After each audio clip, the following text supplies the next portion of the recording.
Assalamu alaykum wa rahmatullah. Nous avions parlé du prophète Adam et de ses descendants prophètes, Ibrahim, Nuh, Moussa, Yusuf, et le dernier prophète, c'était Moussa et sa famille. Parlons maintenant du prophète Ayyub. Ce prophète est extraordinaire. On ne sait pas beaucoup de choses à son sujet. Son histoire est très courte, très succincte dans le Coran, mais les enseignements qu'on pourra en tirer sont immenses. Vous comprendrez à travers son histoire, à lui et à son épouse, que les parents endurent beaucoup. Ils se sacrifient pour leurs enfants et ils vivent beaucoup d'épreuves. Ils ont donc beaucoup de mérite. C'est ce que nous allons découvrir. Ayyub, comme tous les prophètes, avait des animaux. Il avait même des terrains agricoles, des terres où il plantait des arbres et des céréales. Il avait des gens qui travaillaient pour lui. Il était riche. Il avait même beaucoup d'enfants. Il avait une épouse et il était en bonne santé. Pendant une 50aine d'années, Allah lui a fait des cadeaux. Et c'était un prophète, il enseignait la religion aux gens. Mais après une 50aine d'années, Allah a voulu l'éprouver. Non pas parce qu'il avait fait une erreur, non pas parce que Dieu ne l'aimait plus, non. Quand Allah nous fait des cadeaux, il nous aime. Et quand il nous éprouve par des malheurs, il nous aime tout autant. Parce que les cadeaux, si on les partage et si on remercie Dieu pour ces cadeaux, Allah est content. Et s'il nous retire des cadeaux et il nous éprouve par des malheurs et qu'on patiente, il est également content. Et on a réussi dans les deux cas de figure, dans les deux situations, celle du bonheur et celle du malheur, on a réussi à être des serviteurs de Dieu. C'est-à-dire, on a continué à l'aimer et à le craindre, quelle que soit la situation. Alors, après une 50aine d'années, ces terres ont arrêté de donner de la végétation. Il y a eu une période de famine, de sécheresse. Et puis, les animaux qu'il possédait ont commencé à mourir les uns après les autres. Et il n'arrivait plus à payer les gens qui travaillaient pour lui. Alors, ses salariés, ses employés l'ont abandonné. Et il a perdu tous ses enfants. Il n'avait plus personne pour l'aider. Il a perdu sa richesse, il a perdu ses terres, il a perdu ses animaux, il a perdu ses enfants. Il ne lui restait plus que son épouse. Et voilà que sa santé en prend un coup, il tombe gravement malade. Et comme c'était une maladie qui le rendait impotent, c'est-à-dire il devait rester allongé sur son lit, et comme c'était une maladie assez étrange et qui faisait peur, on ne lui rendait plus visite. Même ses amis ont pris des distances avec lui. C'était comme une maladie contagieuse, si vous voulez. La seule personne qui lui est restée fidèle et qui s'est occupée de lui, c'est son épouse. Et il va rester comme ça pendant des années et des années. On dit pendant 18 ans, une vingtaine d'années, allongé, souffrant de terribles douleurs. Et son épouse s'occupe de lui, matin, midi et soir. C'est elle qui lui prépare à manger. C'est elle qui lui donne à manger. C'est elle qui lui lave ses vêtements, qui le change. C'est elle qui s'occupe de tout. Et elle doit même parfois travailler pour gagner de l'argent. Et il vivait pauvrement. Mais un jour, alors comme il vivait pauvrement, il ne mangeait que très peu, et de la nourriture pas chère. Mais un jour, son épouse va lui ramener un plat extraordinaire, qu'il n'avait pas goûté depuis très longtemps, et qui coûtait quand même de l'argent. Étonné, Ayyub va dire à son épouse, « Mais comment as-tu fait pour avoir ce repas ? Je l'ai acheté, mais comment as-tu fait pour avoir de l'argent ?» Et l'épouse va lui dire, ne t'en préoccupe pas, j'ai réussi à avoir de l'argent. Mais lui, il a insisté. S'il te plaît, qu'est-ce que tu as fait? Comment ça s'est passé? Explique-moi. Et on raconte que son épouse a dû vendre quelque chose qui lui appartenait et qui était précieux et qu'elle devait garder. Et le prophète Aïoub a compris que son épouse était dans la grande difficulté. Tellement elle était dans la grande difficulté qu'elle a dû vendre quelque chose de très important qui lui appartenait à la maison et qu'elle voulait absolument conserver. Mais elle n'avait pas eu le choix. Alors Ibrahim a été triste.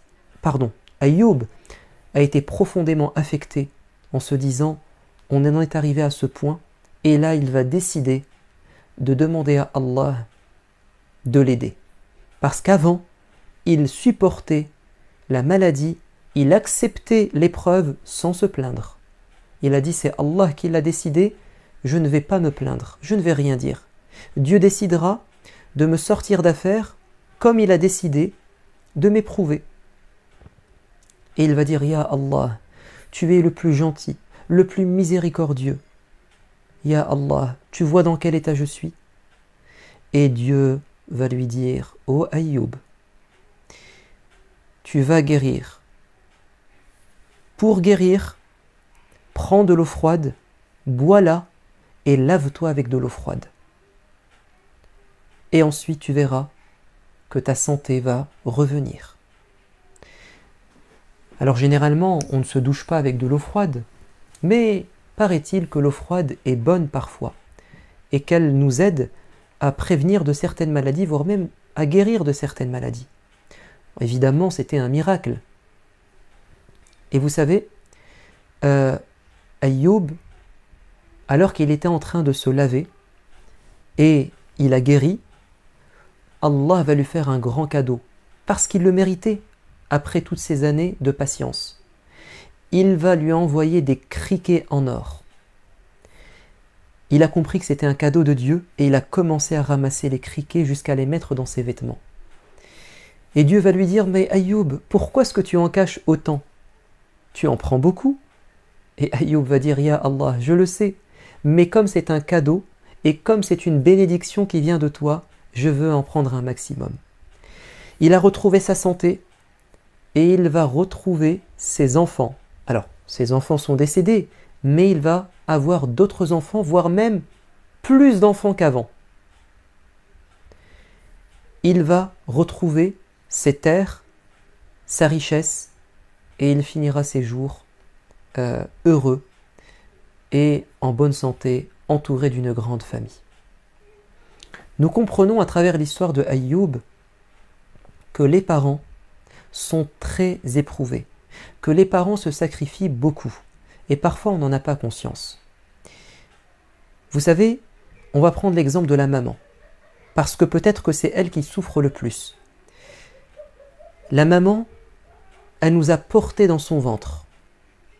Et pendant sa grossesse, comme le dit Allah dans le Coran, elle n'a cessé de s'affaiblir. Sa santé était en train de se dégrader pendant la grossesse. Elle vomissait, elle était très fatiguée, elle est peut-être tombée malade, peut-être que son visage et ses jambes ont gonflé, elle avait sûrement du mal à dormir parce que le ventre était gros, à trouver une bonne position pour dormir. Peut-être qu'elle ne pouvait plus manger certaines choses, elle les vomissait. Peut-être que certaines choses qui sentaient bon, elle n'arrivait plus à les supporter parce que son odorat, à cause de ses hormones, fait qu'elle ne supporte pas certaines choses. Elle a peut-être perdu du sang. Bref, Allah nous dit que la maman, plus les mois avancent dans sa grossesse, plus elle s'approche de l'accouchement et plus son corps s'affaiblit. Parce que tout ce qu'il y a dans son corps va pour faire grossir le bébé pour qu'il soit en bonne santé. L'enfant lui prend son énergie. Et l'accouchement est un moment difficile. C'est un moment également de douleur. Parfois, ça se passe bien. Parfois, on est obligé de l'opérer, de faire une césarienne, d'ouvrir son ventre pour sortir le bébé. Parfois, elle a des jumeaux Et puis ensuite, à peine a-t-elle eu le temps de reprendre un peu de force qu'elle doit donner du lait à son enfant. Et allaiter n'est pas facile également. Elle se réveille beaucoup durant la nuit. Et puis le bébé peut tomber malade. Et puis le bébé peut également parfois se blesser. Et puis il faut lui changer les couches, le doucher, le nourrir. Et également l'éduquer. Et l'éducation des enfants n'est pas facile. Répéter toujours les mêmes choses à nos enfants. Quand les enfants font des bêtises, tout ça ce sont des épreuves. C'est du travail. Alors nous, on n'a pas conscience de cela. Nous qui sommes les enfants de nos mamans, de nos parents. Écoutez, un jour, quelqu'un a frappé à la porte de Aïcha. C'était une maman avec ses 2 filles. Elle était pauvre, elle est venue mendier, demander la charité. Aïcha a donné une date à l'une des filles, une date à la 2e fille, et elle a donné une 3e date à la maman. Les filles avaient tellement faim qu'elles ont avalé la date. Elles l'ont mangée très vite. Et la maman n'avait même pas eu le temps de la goûter. Et les filles ont commencé à dire « Maman, maman, donne-nous ta date ». Elles avaient encore faim. Et la maman a eu pitié de ses enfants et elle a coupé la date en 2. Elle a donné une moitié à chacune de ses filles. Et elle est restée le ventre vide. Aïcha va raconter ça au prophète, alayhi salatu wassalam, et le prophète va dire, parce qu'elle a été gentille, bienfaisante, miséricordieuse à l'égard de ses filles, Allah va la protéger de l'enfer, il la mettra au paradis. Nos parents se sacrifient pour nous. Ils ne dorment que si nous dormons. Ils ne sont en bonne santé que si nous on est en bonne santé. Ils ne sont rassasiés que si nous on a mangé à notre faim. Également, il y a un homme qui est parti voir,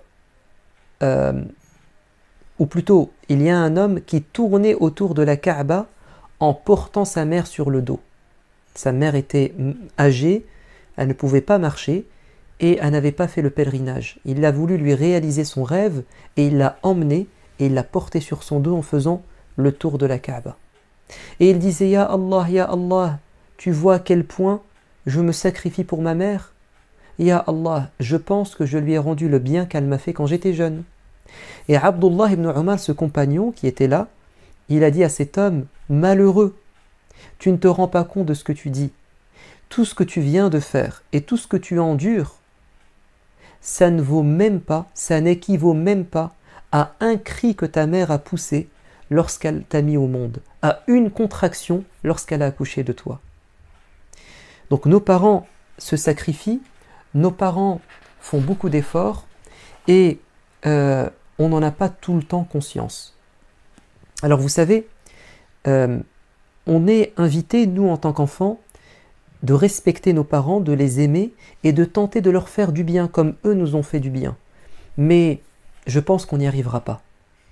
Un jour, un homme a dit « Ya Omar », le calife Omar ibn al-Khattab, « Ma maman est maintenant à un stade d'âge avancé où elle est incapable de se prendre en charge. Elle est comme un enfant.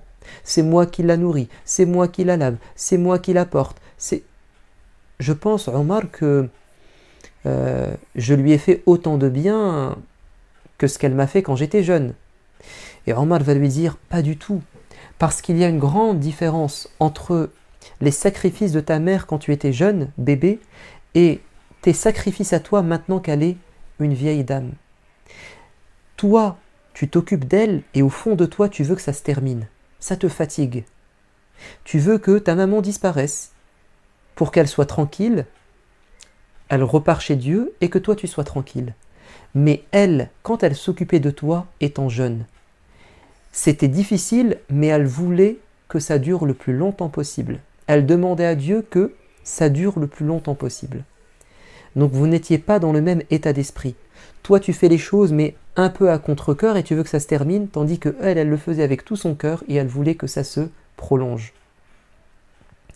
Le prophète alayhi salatu wassalam dit « Vous serez incapable de faire autant de bien à votre père que lui ne l'a fait vis-à-vis de vous. À moins que vous trouviez votre père esclave, enchaîné ou en prison et vous faites tout pour le sortir de prison ou pour l'affranchir de son état de servitude. Vous lui rendez sa liberté. Mais bon, je ne pense pas qu'on trouvera un jour notre papa ou notre maman dans cette situation. Alors je pense qu'on est un peu démunis et on ne pourra pas rendre le bien à nos parents. On va faire notre maximum, mais il restera toujours quelque chose en plus qu'on n'arrivera pas à rendre. Alors vous savez ce qu'il nous reste à faire? Il nous reste simplement à lever les mains au ciel et à dire « Ya Allah, irhamhuma kama rabbayani saghira » Dieu dit dans le Coran, dites quand vos parents sont âgés, Ya Allah, sois bon envers eux comme eux ont été bons envers moi quand j'étais jeune. Demandez à Allah de récompenser vos parents parce que seul lui est capable de leur donner ce qu'ils méritent. Vous n'êtes pas capable, même si vous devez faire votre maximum. Donc Ayoub et son épouse, leur histoire est une belle preuve des sacrifices des parents et nous devons donc faire en sorte que nos parents soient satisfaits de nous et demander à Dieu qu'il soit satisfait d'eux. Avant de vous quitter, un petit cadeau qui nous vient des paroles du prophète alayhi salatu wassalam et qui a un rapport avec ce que l'on dit. Alors, quel est ce cadeau? C'est une parole du prophète alayhi salatu wassalam qui nous dit la chose suivante. Un homme est venu interroger le prophète. Qui mérite le plus ma compagnie ou ma bienfaisance parmi mes parents? Est-ce que c'est mon père ou ma mère? C'est-à-dire, si je dois faire beaucoup de bien, si je dois choisir entre mon père et ma mère, qui dois-je choisir? Qui mérite que je sois le plus gentil avec lui? Il a dit, c'est ta maman. Il a dit, et ensuite? Il lui a dit, c'est ta maman. Il lui a dit, oui, mais après ma maman. Il me dit, c'est encore ta maman. Oui, mais après, prophète. Il lui a dit, après, c'est ton père. Pourquoi? Parce que la maman, c'est elle qui a le plus souffert, parce que c'est elle qui nous a portés dans son ventre. Qu'Allah fasse miséricorde à notre maman, à notre papa, et qu'il fasse de nous de bons enfants, et qu'il nous donne également des enfants qui seront bons avec nous. Wassalamu alaikum wa rahmatullah.